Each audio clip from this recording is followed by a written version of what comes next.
Vamos a abrir nuestras Biblias aquí en el libro de los Hechos. Realmente no existen las casualidades. No en este universo. Dios ha planeado todas las cosas. Nada se sale de su control. Y hoy vamos a tomar un tema, para algunos de ustedes va a ser muy, muy nuevo. Para algunos de ustedes va a ser muy, muy antiguo. Pero de algo estamos seguros, de que Dios tiene el control y de que este tema depende de tu postura y te va a gustar o no te va a gustar. Es algo que ha sido establecido por Dios mismo, por Cristo, por su iglesia. Así que vamos a comenzar leyendo y vamos a leer de Hechos 2:42 al 47. Vamos a estar usando diapositivas porque el tema está un poquito pesado y vamos a tratar de avanzar lo más que podamos. Hechos 2, del 42 al 47, y dice: y perseveraban en la doctrina de los apóstoles, en la comunión unos con otros, en el partimiento del pan y en las oraciones. Después dice, hay un título que dice la vida de los primeros cristianos. Estás leyendo en una versión Reina Valera 1960, y dice: y sobrevino el temor a toda persona, y muchas maravillas y señales eran hechas por los apóstoles. Todos los que habían creído estaban juntos y tenían en común todas las cosas, y vendían sus propiedades y sus bienes y lo repartían a todos según la necesidad de cada uno. Y perseverando unánimes cada día en el templo y partiendo el pan en las casas, comían juntos con alegría, sencillez de corazón, alabando a Dios y teniendo favor con todo el pueblo. Y el Señor añadía cada día a la iglesia los que habían de ser salvos. Vamos a tomar nuestros asientos. Primeramente nos vamos a centrar en esta iglesia local. Y realmente es fascinante de todos estos pasajes que podíamos haber tomado. Hemos tomado este pasaje de la iglesia local y no es casualidad. Esta iglesia local va a ser de gran importancia para este grupo de personas. Va a ser de gran importancia para Jerusalén, pero va a ser de gran importancia esta doctrina para el mundo entero. Y la sección inicial de los Hechos de los Apóstoles se centra principalmente en esto, en la iglesia local y en su carácter. Entonces, esta primera sección de los Hechos se va a centrar en el carácter de la iglesia local. Y quizás hayas notado al leer Hechos de los Apóstoles que Lucas empieza a intercambiar, empieza a utilizar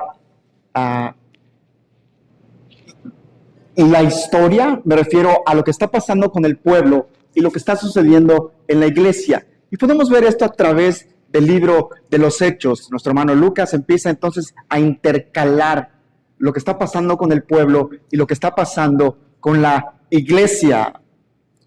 Y Lucas, el hermano Lucas, nos va a ofrecer intencionalmente ustedes los americanos le dicen snapshots, unas instantáneas de lo que es la iglesia,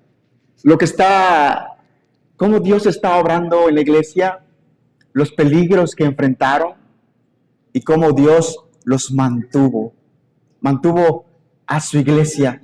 Y esa promesa permanece hoy. Gloria a Dios. Así que tenemos esta primera iglesia, tenemos estos blueprints, estos planos arquitectónicos. Tenemos esta primera estructura y esto va a seguir, digamos, a través de Jerusalén, pero a través de la historia. Ahora, ustedes saben y recordarán este día de Pentecostés. Y este día de Pentecostés no solamente se trata de la obra del Espíritu Santo, se trata de ¿quién? De Jesucristo. Porque es Jesucristo el que va a ser exaltado en ese día. Ahora, esto es maravilloso. Jesucristo es exaltado en el día de Pentecostés. Jesucristo es predicado en el día de Pentecostés. Y tenemos tras bambalinas, algo que no podemos ver, esta transacción invisible. Cristo ha sido exaltado y ha llegado con su Padre. En Salmo 2 podemos recordar que el Señor le había prometido a Cristo y le dice: pídeme y te daré las naciones como herencia. Salmo 2 es muy famoso para nosotros los cristianos por el hecho de cómo comienza, ¿no? Porque se sublevan los pueblos. Pero para que las naciones sean la herencia o sean dadas a nuestro Señor Jesucristo, Dios va a usar su Espíritu Santo. Y esto que va a ser a través del Espíritu Santo, el Padre se lo va a dar al Hijo.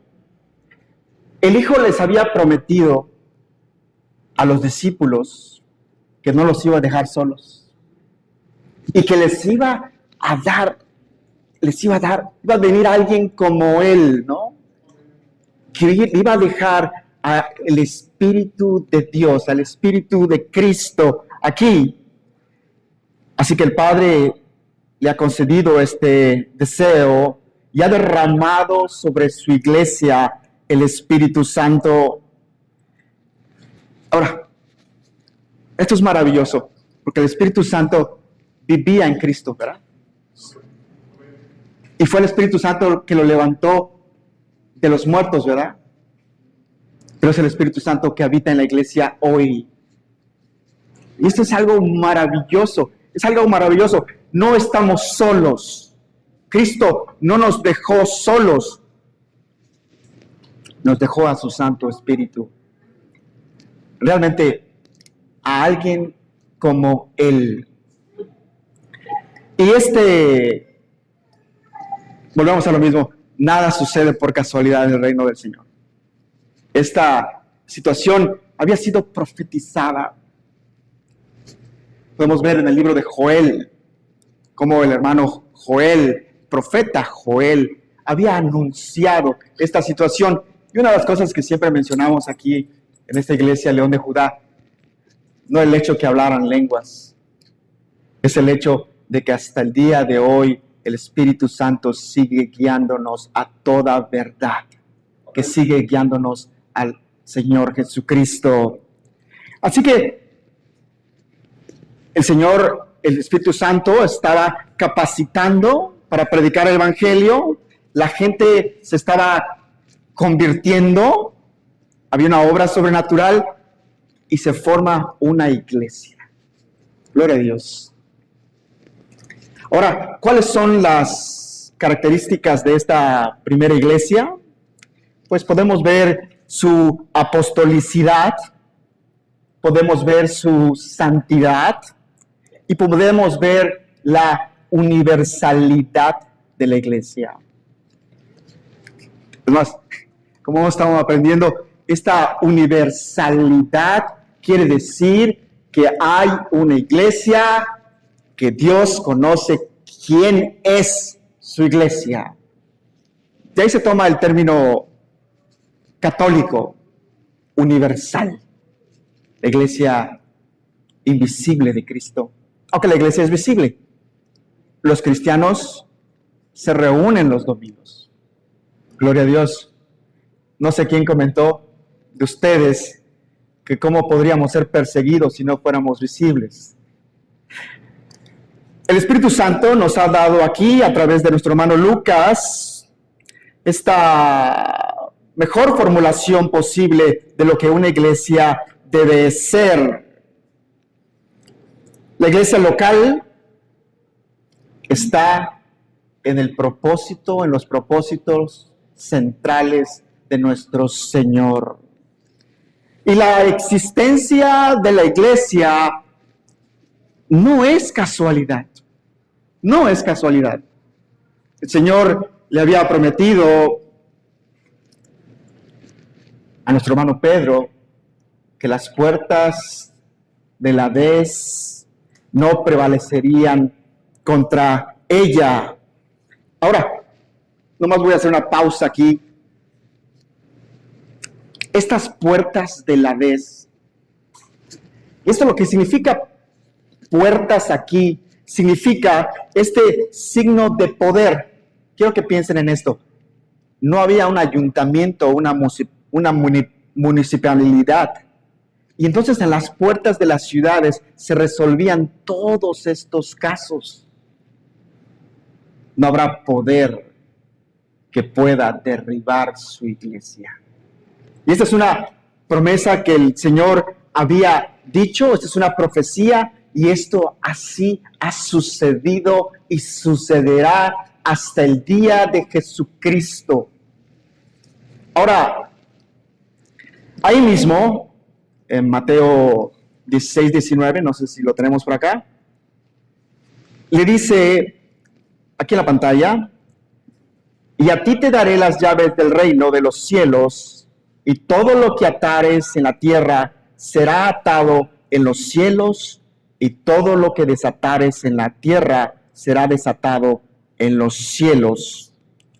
Entonces, podemos ver que nuestro Señor le promete a nuestro hermano Pedro que le va a dar las llaves. Ahora, pareciera que es a un individuo aislado. De hecho, hemos creído esto, ¿verdad? La iglesia tradicional esto enseña, que las llaves del cielo van a ser dadas a un individuo aislado. Pero no es así. No son dadas a un individuo aislado, porque podemos recordar que Pedro es un apóstol. Podemos recordar que Pedro es un creyente. Y también podemos recordar que Pedro también es miembro de una iglesia. Pedro es miembro también de una iglesia. Así que vemos a Pedro utilizando estas llaves. Mete las manos a su bolsillo y utiliza las llaves. Y primeramente vamos a ver a Pedro utilizando estas llaves para predicar el evangelio. De una manera sobrenatural, especialmente aquí en el libro de Hechos, de los Hechos, podemos ver cómo se empiezan a salvar miles de gentes, 3,000, 5,000, empiezan a ir a regiones donde nunca habían estado, los gentiles empiezan a venir. Pero ¿sabes quiénes empiezan a utilizar estas llaves también? Los apóstoles. Entonces, no se le dio a un individuo aislado, sino se le dio a un grupo de individuos. Y aquí en el libro de los Hechos vemos una variedad de profecías cumplidas, pero dos de estas que me parecen muy interesantes es que está siendo edificado sobre el fundamento de los apóstoles y los profetas, siendo la principal piedra del ángulo Jesucristo mismo. Gloria a Dios. Entonces, están siendo edificados, este edificio, esta comunidad, está siendo edificado sobre el fundamento de los profetas, de los apóstoles y profetas, pero la piedra principal es Cristo. Se comienza a construir una iglesia que perdura a lo largo de la historia, y así comienza esta historia aquí. Ahora, si quieres saber cómo debería ser tu iglesia local? Ve al libro de los Hechos. Escuchen, entiendo las posturas, tenemos visitantes nuevos.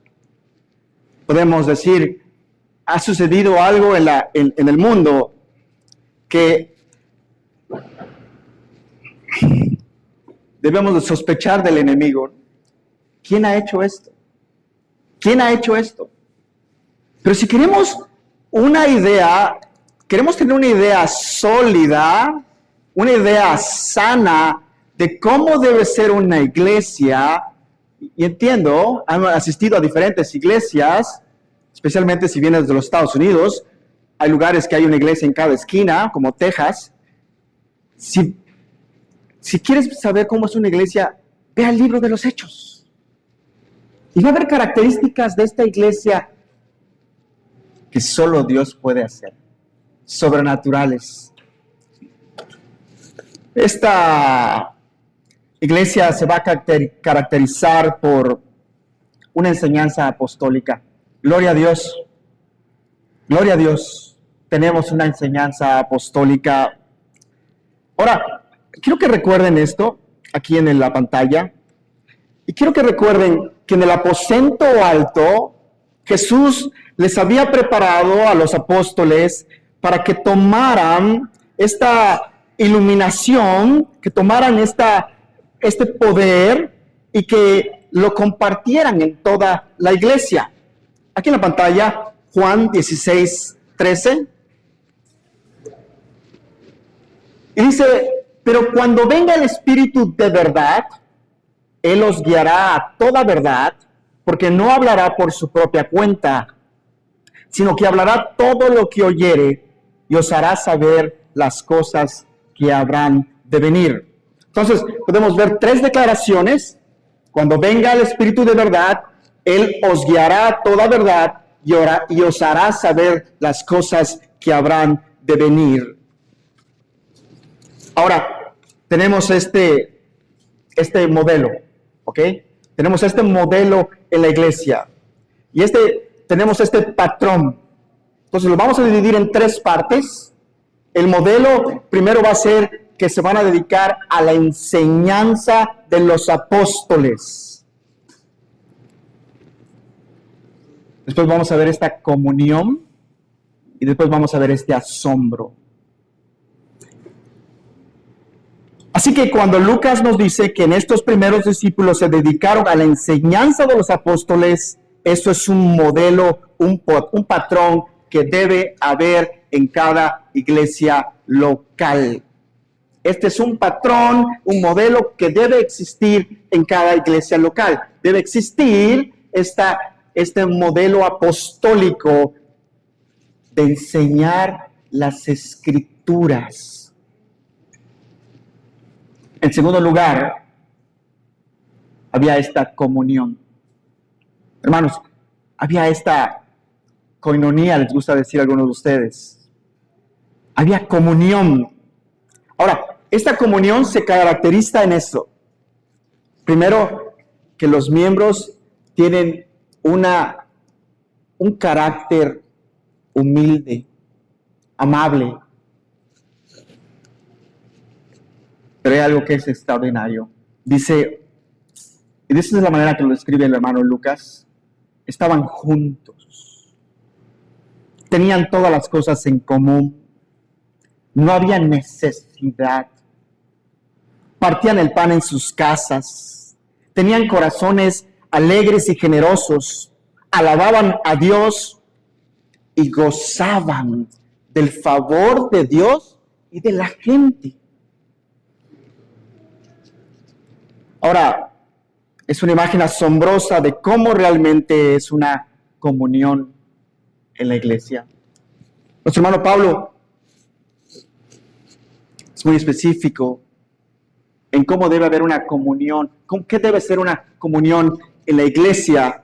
Y realmente lo que está diciendo es que el cuerpo crece y se edifica en amor cuando cada parte va a hacer su función,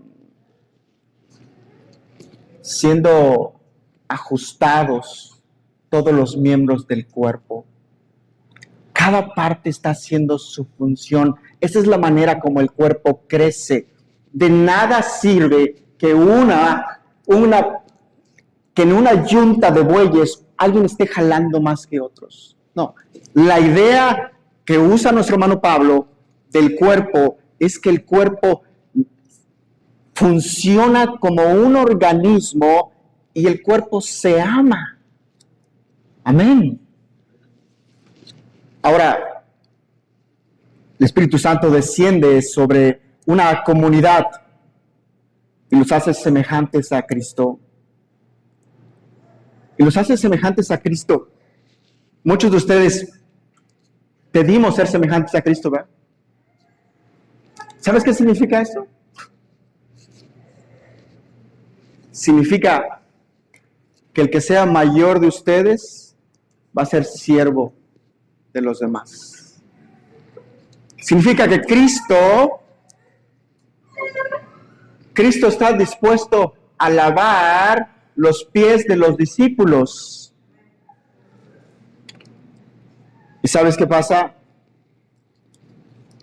Aquí en Hechos 2, esta devoción a la enseñanza apostólica, este compañerismo, esta adoración produce asombro. Asombro.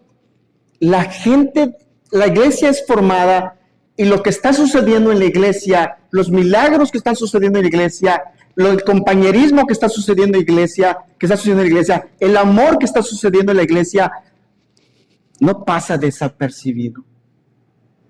Y al principio podemos ver que nadie se atrevía a juntarse con ellos por lo que estaba sucediendo, pero después la gente es atraída de una manera sobrenatural, que los mismos líderes religiosos de ese tiempo estaban asustados de este movimiento.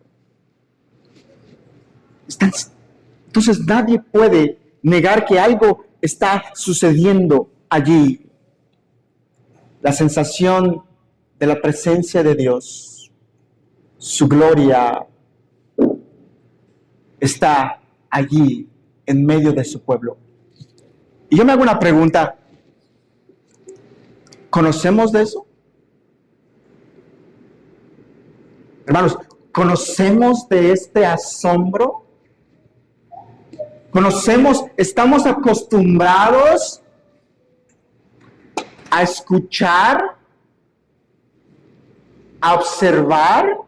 Estamos acostumbrados, en un servicio a decir, efectivamente, Dios estuvo aquí. Tal vez no. Pero si estás acostumbrado y eres un creyente, estoy por seguro que vas a regresar por más. Ahora, hay 4 imágenes básicas en el Nuevo Testamento de la iglesia. La podemos ver aquí en la pantalla. Con esto vamos a terminar esta primera parte. Es claramente un cuerpo en su forma de funcionar. Los miembros se cuidan y se sirven mutuamente con un amor mutuo. Es un templo porque hay una certeza de la presencia de Dios. Una comunidad familiar, cariño, cuidado, confianza. Entonces, la iglesia se le han dado estas llaves del reino y tiene esta libertad, obligación, aparte de predicar, tiene esta obligación de ordenar a sus oficiales, de amonestar, de disciplinar. Vamos a recordar rápidamente este versículo. Aquí en el 19, nada más en el 19. Recordemos, ya lo habíamos leído. A ti te daré las llaves del reino de los cielos, y todo lo que atares en la tierra será atado en los cielos, y todo lo que desatares en la tierra será desatado en los cielos. Las llaves del reino, hermanos, han sido dadas a la iglesia. Ahora, ¿en qué consisten estas llaves? Bueno, ya vimos que consiste en el poder del Evangelio para alcanzar almas. Pero también consiste en el poder y la autoridad para amonestar, en el poder y autoridad para disciplinar, para recibir nuevos miembros, para expulsar. Digamos, no lo puedo negar, está en blanco y negro en la Biblia. Y les decía yo al principio que tal vez ya hayas escuchado esto, pero tal vez nunca lo hayas escuchado. Pero es algo que históricamente está en la Biblia. Las llaves del reino, amados hermanos, han sido dadas a ustedes como iglesia. No sé si entiendan la responsabilidad, pero esa es la realidad. El hermano Pedro no está recibiendo estas llaves de una manera aislada, la está recibiendo como miembro de esta iglesia, como anciano de esta iglesia. Ahora, quiero dejar algo muy, muy en claro. Los miércoles hemos estudiado una confesión de fe. Y estas confesiones de fe son muy antiguas. Muchos de nosotros, su servidor, me he tenido que rascar la cabeza y pensar, ¿cómo es posible que yo nunca había topado en una confesión de fe? Digamos, no sé si a ustedes les ha pasado, que dijeron, nunca voy a hacer eso. Yo, hermanos, tengo 53 años. Ustedes han dicho, nunca voy a hacer esto, y cuando lo hacen, dicen, híjole, qué bueno estaba esto. ¿Cómo es posible que yo haya vivido una vida completa sin darme cuenta de esto? Es el caso de unas confesiones de fe. Hay concilios, concilio de Trento, hay concilios, pero quiero dejar algo muy, muy en claro. Nada está sobre la Biblia. No hay ningún poder no hay ningún concilio, no hay ninguna confesión, no hay ningún tratado que esté sobre la Biblia. La Biblia sigue siendo la autoridad. Y si hay algún artículo que es bueno para tu vida, tiene que estar respaldado con su debida escritura, con su debida escritura inspirada por Dios. Así que voy a hacer referencia, primeramente, a este capítulo 26 de la Confesión de Londres de 1689, el párrafo número 7. Voy a ser rápido en esto, este capítulo 26, los hermanos me empezaron a aborrecer porque tiene 15 párrafos. Entonces, recorrimos cada uno de estos, pero necesitamos aprender qué es lo que Dios tenía que decirnos a través de su escritura. Y dice, a cada una de estas iglesias así reunidas, el Señor, conforme a su voluntad declarada en su palabra, ha dado todo el poder y autoridad en cualquier sentido necesario para realizar el orden en la adoración y en disciplina, el que ha instituido para que lo guarden. Entonces, quiero que veamos nada más, por principio, Él ha dado todo este poder y autoridad en cualquier sentido necesario para realizar el orden en la adoración y en la disciplina. Ahora, este estudio no se trata de la disciplina de la iglesia. Realmente comencé con un poco de trasfondo de cómo comenzó la iglesia, pero no vamos a hablar de la disciplina de la iglesia. Ahora, la iglesia ha sido habilitada para amonestar y disciplinar. Y voy a mencionar 3 casos a lo mucho. Mateo 18, Por tanto, si tu hermano peca contra ti, ve y repréndele, estando tú y él solos. Si te oyere, has ganado a tu hermano, mas si no te oyere, toma aún contigo a uno o dos, para que en boca de 2 o 3 testigos conste toda palabra. Si no los oyere a ellos, dilo a la iglesia, y si no oyere a la iglesia, tenlo por gentil y publicano. Ustedes saben el resto de ese versículo. Hay un común de acuerdo. Hay un común de acuerdo. Digamos, quiere decir que lo que ataras aquí en la tierra va a ser atado en el cielo. Hay un común de acuerdo. Hay una congregación. Hay un grupo de gente. Hay 2 personas o más reunidos. La Biblia nos marca sobre esta disciplina eclesiástica. Mateo 16, 19. Todos hemos entendido este sentido del apóstol de estar recibiendo de parte de Cristo las llaves del reino. Pero ya lo mencioné anteriormente. Las recibe como anciano, como apóstol, pero como miembro de la iglesia. Las llaves del reino le están siendo dadas al apóstol en estos 3 sentidos. Porque eso es lo que era el apóstol Pedro. Aquí en la pantalla, hermanos. Quiero que vean esta partecita. Juan 20, del 21 al 23. Jesús les dijo otra vez: paz a vosotros, como me envió el Padre, así también yo os envío. Habiendo dicho esto, sopló y les dijo: recibir al Espíritu Santo, a quien remitieres los pecados les son remitidos, y a quienes se los retuviereis les son retenidos.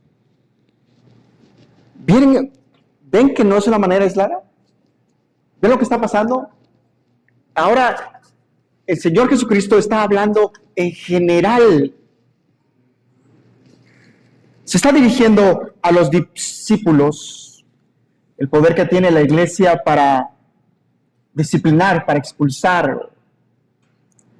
Podemos ver eso en varias veces. Voy a mencionar uno más. El título en sus Biblias dice: un caso de inmoralidad juzgado. Está ahí en 1 Corintios.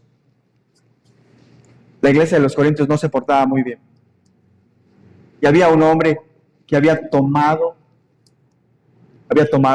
la mujer de su padre.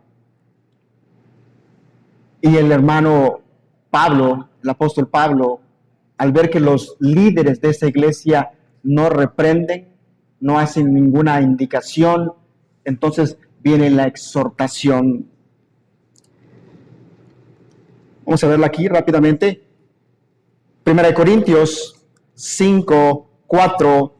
En el nombre de nuestro Señor Jesucristo, reunidos vosotros y mi espíritu con el poder de nuestro Señor Jesucristo, el tal sea entregado a Satanás para destrucción de la carne, al fin de que el espíritu sea salvo en el día del Señor Jesús. Parecieran palabras duras. Hermanos, quiero que entiendan esto. Es posiblemente que el apóstol Pablo sea el hombre más letrado que haya existido en esa época. Pero si algo sí estoy seguro, que era un hombre lleno de amor, de amor. Y lo que está haciendo con la exhortación está tratando de alcanzar a esta persona, porque el fin es que los hombres y mujeres vengan al arrepentimiento y sean salvos. No sé cómo está tu vida hoy. La desconozco. No sé dónde estás parado realmente. Pero no hay otra forma de entrar. Hermanos, no hay otra forma de entrar. Si hubiera otra forma de entrar, nuestro Señor nos hubiera dicho: solo hay un camino entre la vida entre esta tierra y Dios. Solo hay un camino entre, entre nosotros y el Señor. Solo hay una forma de ser salvos. Solo hay una forma, a través de Jesucristo.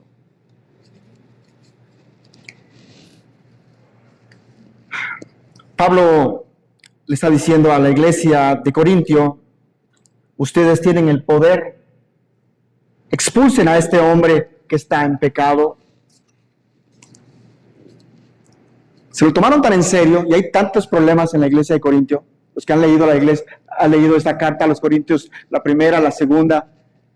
Pero en la segunda parte se arrepiente. El hombre se arrepiente. Pero los corintios no lo quieren recibir.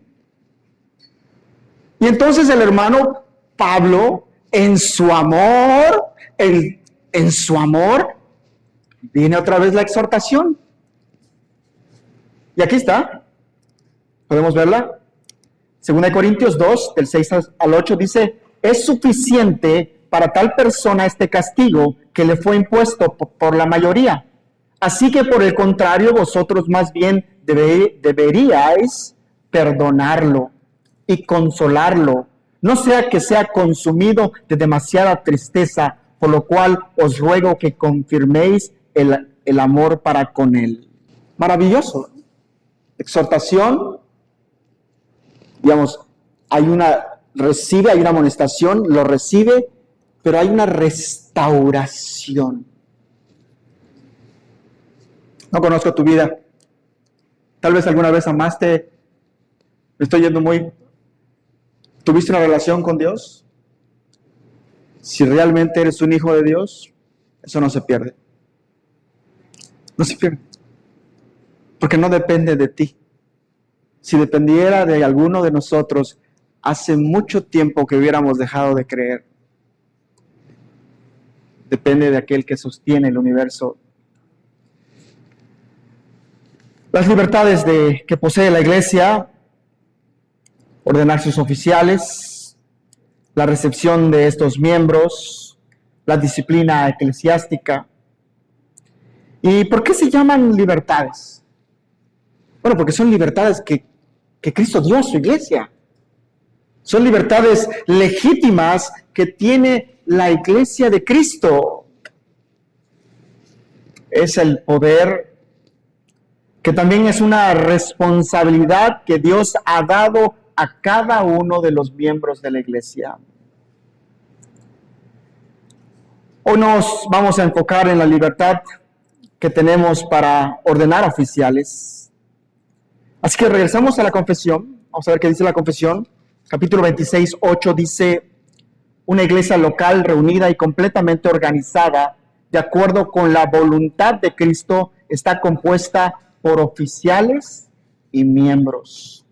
Y los oficiales designados por Cristo para ser escogidos y apartados por la iglesia, así llamada reunida, para la particular administración de las ordenanzas y el ejercicio de poder o el deber que Él les confía a los que los llama, para que continúen hasta el fin del mundo, son los obispos o ancianos, los diáconos. Tenemos a una iglesia junta, organizada. Tenemos una iglesia que está trabajando de manera con un amor mutuo y va a llamar a sus oficiales. ¿Cuáles son los dos oficiales que mencionamos? Los obispos, ancianos y diáconos. ¿Notaron que no dijo obispas o diaconisas? Es difícil esto, hermanos. Le acabo de decir a nuestro amigo Aarón, platiqué con él 1 minuto, 2 minutos. Le dije, yo no escribo las cartas. Yo las leo y yo nomás las entrego. El que escribe las cartas es alguien muy por arriba de mi rango. Nuestro Señor. Él ha dejado su escritura. Y no se equivoquen. Creemos en un Dios de amor En serio, en tanto amor ha tenido Dios por los suyos que entregó a su Hijo Jesucristo en la cruz. Bueno, no me voy a salir del carril. Tengo una mente de esas de que se va para otro lado. Pues hay que regresarla. Ok, este párrafo es importante y habla precisamente de la libertad que tiene la iglesia, que posee la iglesia en virtud de tener estas llaves para elegir sus oficiales. Ahora, a la luz de lo que dice este párrafo 8 del capítulo 26 de la Confesión de Fe, vamos a desarrollar algunas implicaciones. Solamente van a ser 3 implicaciones. Los pastores y los diáconos no anteceden a la iglesia. Una iglesia que no tiene pastor o no tiene diáconos, sigue siendo iglesia. Una iglesia que se porta mal como lo de los corintios, es iglesia. A mí me asombra, yo creo que también mis hermanos se asombran cuando comienzan a leer la iglesia de los corintios y todas las, ¿cómo se llama? Las acusaciones contra ellos terribles, ¿no? Porque no era una acusación, pero Cristo les llama iglesia. Entonces tenemos a una iglesia. También hay otras 2 implicaciones. La iglesia no está definida por la presencia o ausencia del obispo. En su estado original, como la congregación de creyentes unidos en un pacto para obedecer a Cristo. Entonces, una iglesia que no tiene ancianos, que no tiene diáconos, sigue siendo una iglesia, porque la iglesia es el cuerpo de Cristo, hermanos. Y siempre escucho esto de los pastores, de los líderes, porque por alguna razón a los pastores y a los líderes son los que les llueve un poquito más sabroso. Siempre escucho que dicen, yo también soy una oveja, yo también necesito del Señor. Yo les agradezco de sus oraciones. Realmente sin las oraciones del pueblo, los líderes no sé dónde estarían.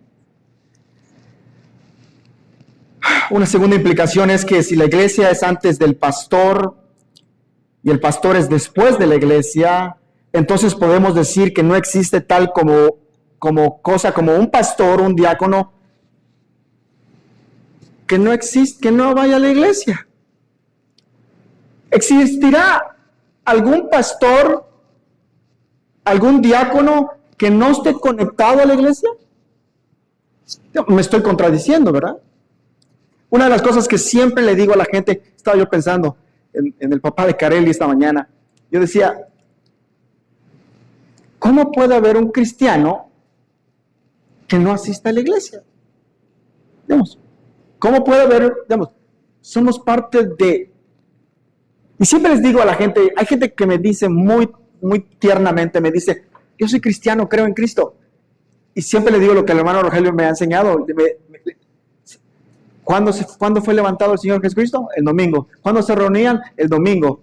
¿Cuándo, todas esas cosas coinciden con el primer día de la semana, que es el domingo? Pero tú dices que eres creyente, pero no asistes a la iglesia el domingo. Así que, hermanos, no existen los llaneros solitarios. No existen. Somos parte de esta comunidad. Somos parte del cuerpo de Cristo. Hay un montón de prácticas lamentables hoy en día, pero voy a dar un ejemplo rapidito. Me han dado ustedes mucha referencia, me han ayudado mucho. Si necesitáramos un pastor hoy, por X razón, pondríamos en el periódico, se necesita pastor en la iglesia El León de Judá. Acudir, cita de 5 a 6 de la tarde, el pago está bueno. No.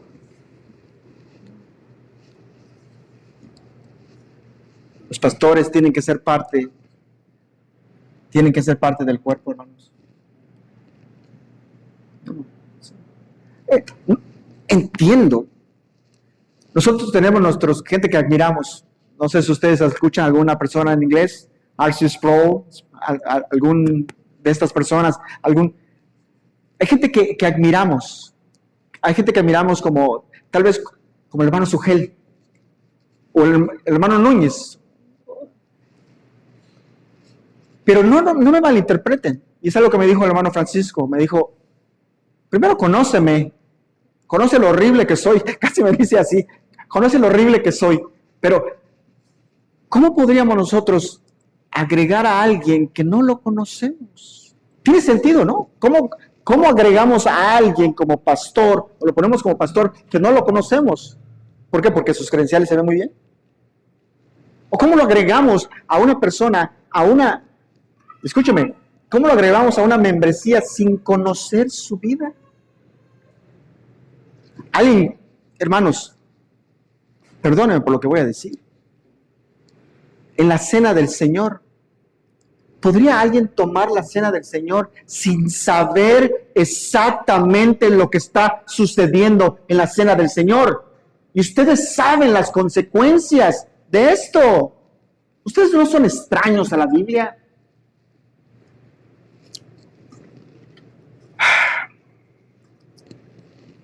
Porque en esta iglesia ya tenemos un sistema establecido para cuáles son los requisitos para los miembros. Esta tercera implicación nos lleva a este punto principal.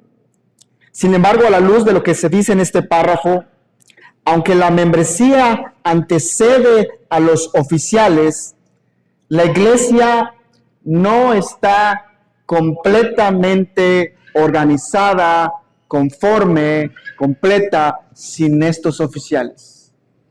¿Me escucharon? Esta es la iglesia no está completa sin sus oficiales. La iglesia no está completa si no tiene sus diáconos. La iglesia no está completa si no tiene a sus ancianos. La iglesia no está completa si no tiene a sus pastores. ¿Se dan cuenta que nos necesitamos? Escuchen, y esto no es motivo para que digamos, los necesitamos encontrarlos. No. Hermanos, ¿quién es el Señor de la mies? Gracias, hermano. Yo creo que es. ¿Y quién es el que atrae? Entonces, ¿quién es el que trae? El Señor de la mies. Oremos al Señor de la mies para que Él traiga obreros, porque la mies es mucha. El trabajo es mucho. Ahora, aquí vamos a regresar al párrafo rápidamente. 26:8. Una iglesia local reunida y completa, organizada, de acuerdo con la voluntad de Cristo, está compuesta por oficiales y miembros. Y los oficiales designados por Cristo para ser escogidos y apartados por la iglesia, así llamada reunida. Entonces, ya está completa la iglesia, ya tiene sus oficiales, ya tiene sus miembros. Gloria a Dios. Pero no, vuelvo a repetir esto, una iglesia sin pastor es una iglesia. Es una iglesia. Hay hermanos. El hermano Francisco me pasó el número de una persona que me dio bastante material y realmente lo que hizo este hombre me señaló a la Biblia. Me dijo, ve lo que dice la Biblia. Y me dijo, hay hermanos que se han juntado, pero no tienen pastor. No tienen pastor. Y operan como iglesia, pero no tienen pastor. Gloria a Dios, hermanos. Dios les va a proveer un pastor en su tiempo. En su tiempo. Aquí rápidamente. El mismo, Efesios 4:11, nomás voy a leer hasta el 12, dice, y él mismo constituyó a unos apóstoles, a otros profetas, a otros evangelistas, a otros pastores y maestros, al fin de perfeccionar a los santos para la obra del ministerio. Así que podemos ver que Cristo está dejando una estructura establecida, Odio hacer esto, hermanos, pero voy a tener que leer un pequeño comentario. Habla de un hombre llamado John. Qué raro, ¿ah? Casi todos son John. John, se llama John Algodón o John Cotton. Dice, él se considera padre del congresionalismo. Y congresionalismo quiere decir que cree en la iglesia. Y él hizo esta distinción entre poder y autoridad. Y él apunta a lo siguiente: poder y autoridad. Él va a hacer esta distinción entre poder y autoridad. Poderes, los que tiene la iglesia. Autoridad es la que tienen los ancianos. Poder es el derecho legítimo que tiene la iglesia, las libertades que Dios les dio. Ordenar a sus oficiales, recibir los miembros, ejercer la disciplina eclesiástica. Pero son los ancianos los que tienen el derecho legítimo de gobernar y hacer que se cumpla lo que Cristo ha establecido para su iglesia. Los ancianos no son simplemente predicadores. No elegimos a un anciano porque nos caiga muy bien. Había un chiste que teníamos cuando comenzamos, Rogelio, yo y Alexis, a ver quién era el más guapo, ¿no? ¿Te acuerdas? Hermanos, no elegimos a la gente porque uno es más guapo y me cae bien. Esto no funciona en una iglesia bíblica. Cristo les ha dado a ustedes, a la iglesia, el poder, esa libertad para ordenar sus oficiales. Y estos son más que predicadores. Son hombres que literalmente se les dará autoridad. Entonces la iglesia tiene esta solemne responsabilidad de evaluar cuidadosamente y delante de Dios que tales hombres sean debidamente cualificados o calificados para la obra. Debería haber temor y temblor en nuestros corazones.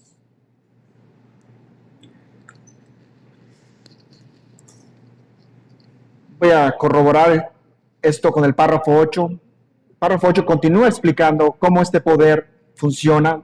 Dice, para la particular administración de las ordenanzas y el ejercicio del poder o el deber que les confía a los que los llama, para que continúen hasta el fin del mundo, son los obispos o ancianos y los diáconos.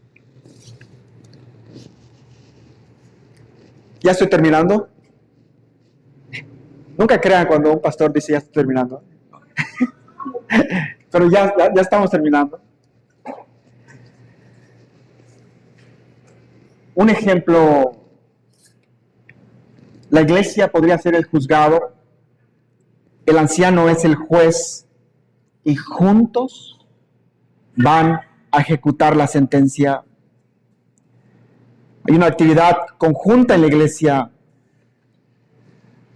La iglesia emite un veredicto, pero es el pastor el que ejecuta este veredicto, especialmente en cuestiones de disciplina.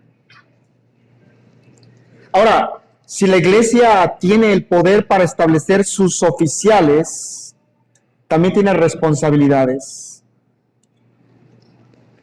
El pastor tiene el deber de cuidar del rebaño. El pastor debe tener es su deber cuidar del debido ejercicio de la disciplina, del orden correcto. Él es el supervisor de la casa de Dios y ha de gobernar en la misma, no de una manera despótica o señorial, sino por el testamento de Cristo, como conviene a un ministro y como uno que es puesto sobre la heredad del Señor, quienes son un pueblo que se ofrece voluntariamente y no ha de ser gobernado por fuerza ni rigor, sino con su propio consentimiento. Hermanos, yo creo que todos ustedes los que enseñan, les tiemblan las canillas cuando se van a dirigir a la iglesia.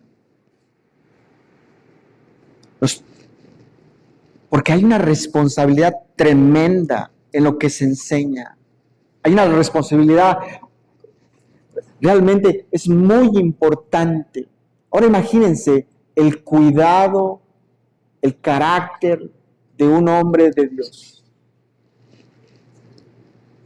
La razón por la cual está dando esta enseñanza, no, estaba yo diciendo en la mañana a mi hijo, a Isaac, voy a tratar de ir lo más rápido posible, pero tengo que decirles esto.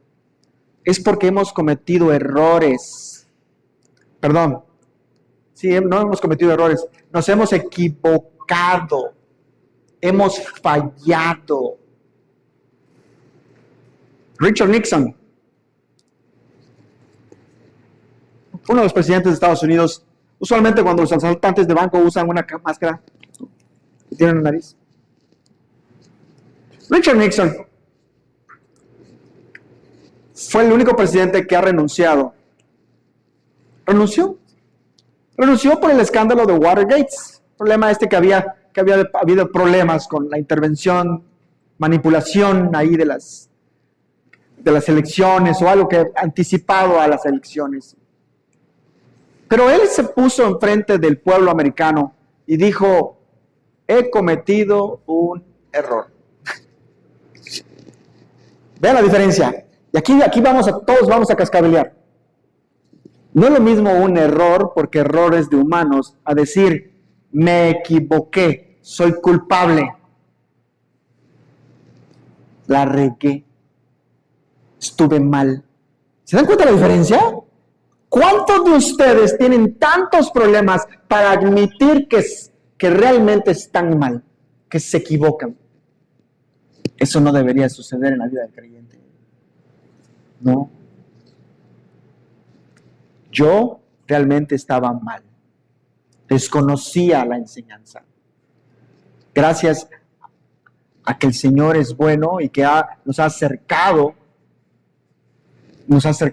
primeramente su palabra. Todos los hermanos tienen parte en el manejo de los asuntos de la iglesia, la admisión y expulsión de miembros. Sin embargo, esto no niega una incumbencia peculiar del anciano en estas cosas. Y un descuido de su debida administración será especialmente reclamado de él si es culpable de ello. Y estas cosas, gran prudencia, ternura, diligencia, imparcialidad, se requieren de él. Tenemos que vigilar, hermanos, las puertas. ¿A quienes admitimos? ¿A quienes no admitimos? Tal vez podríamos ser demasiado severos. Tal vez podríamos ser demasiado light, demasiado fácil. Tendríamos que realmente descansar en la palabra de Dios y en la guía personal del Espíritu de Dios. Y en la iglesia, en esta conjunto de sabiduría, este conjunto de consejo en el cual hay sabiduría. El pastor entonces tiene una labor sumamente importante, pero esta labor se realiza conjuntamente con la iglesia. Sin embargo, el pastor recibe la autoridad y el privilegio de gobernar a la iglesia local. Al mismo tiempo, la iglesia local asume la responsabilidad de someterse a ese hombre. Pero obviamente, todos sometidos bajo la palabra de Dios. Todos sometidos bajo la palabra de Dios, que es la autoridad, la última autoridad. Ahora, ¿cómo vamos a reconocer a nuestros oficiales? Estos hombres tienen que tener 4 cosas, y lo voy a decir de esta forma. Voy a ir rápido en esto. Primero, tiene que haber una convicción propia interna. Nadie te puede convencer a ti de ser pastor. Tiene que haber una convicción interna, realmente. Su llamado tiene que ser llamado por las tres personas que hay en Dios. La mies es mucha. Rogad pues al Señor de la mies que envíe obreros a su mies. No solo el Padre llama, el Espíritu Santo sigue apartadme a Bernabé y a Pablo para esta obra. Realmente, y eso es maravilloso en Hechos porque es el Espíritu Santo que dice, apartarme a Bernabé y a Pablo. Y cuando fueron mandados por el Espíritu Santo. Y cuando no se les permitió predicar, fue el Espíritu Santo que no nos dejó predicar. Hechos 20:28. Aquí en la pantalla. Por tanto, mirad por vosotros y por todo el rebaño que en el Espíritu Santo os ha puesto por obispos para apacentar la iglesia del Señor, la cual él ganó por su propia sangre.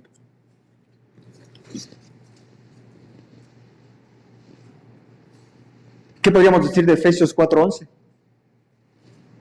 Dice, comienza diciendo, él mismo constituyó. ¿Quién? Jesucristo. Él mismo constituyó apóstoles, profetas, evangelistas, pastores, maestros. ¿Quién hace el llamado? Cristo, el Espíritu Santo, el Dios Padre.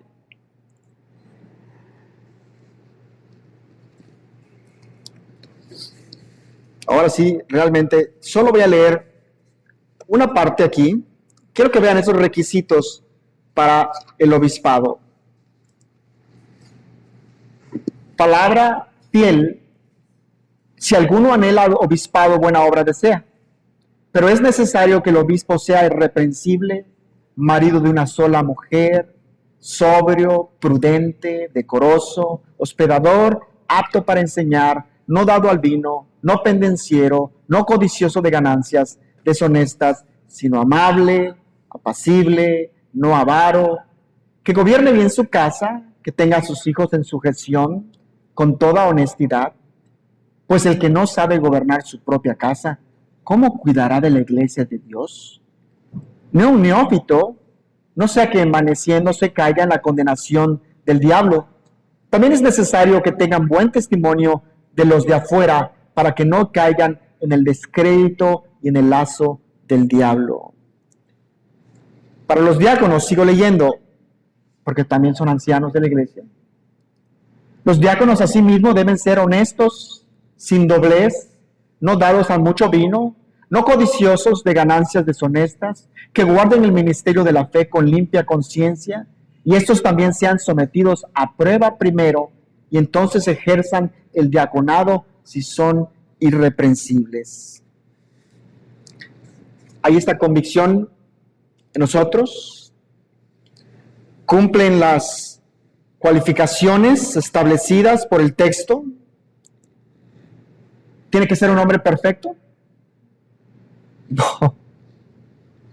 No hay hombres perfectos. Pero si tiene problemas en su matrimonio, no voy a poner al hermano David como consejero matrimonial. No voy a poner, digamos, si tiene problemas obvios, no lo vamos a poner. No vamos a poner a un hermano que predica hermoso. Hay hombres que predican hermoso, su vida es un desastre. Nos cae muy bien. No, cumple con estas cualidades. Tiene esta, digamos, puede ser competente, puede haber, hermanos, tenemos esta idea a veces de, yo no fui a la escuela y a veces todos ustedes tienen ventaja sobre mí, porque como no fui a la escuela, pero a veces hay gente que va a la escuela y eso en lugar de ayudarlos los friega. Eso de ayudar no los ayuda. Hay gente, realmente, bueno, no sé si a ustedes les pasa, los invitan a cursos a cada rato, curso. Si realmente nos sentáramos en la intimidad con nuestro Señor, yo creo que avanzaríamos más.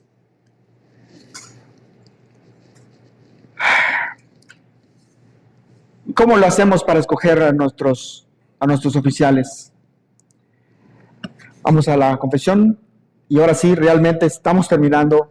El capítulo 26:9 dice: la manera designada por Cristo para el llamamiento de cualquier persona que ha sido calificada y dotada por el Espíritu Santo para el oficio de obispo o anciano en una iglesia es que sea escogido para él mismo por la votación común de la iglesia misma y solemnemente apartado mediante ayuno y oración con la imposición de manos de los ancianos de la iglesia, si es que hay algunos constituidos anteriormente en ella, y para el oficio del diácono que sean escogidos por la misma votación,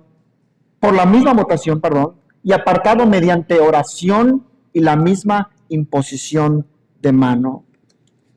Quiero resaltar este punto. Esto no va a pasar por casualidad, no va a pasar a la ligera, sino lo que va a suceder es que se va a llevar a cabo una votación ordinaria en un día solemne, apartado a través de ayuno, de meditación y oración. Se llevará a cabo el acto de imposición de manos, si hay otro anciano. Este es el anciano quien lleva la autoridad, y él tendrá que imponer las manos en nombre de toda la iglesia para constituirlo y establecerlo oficialmente.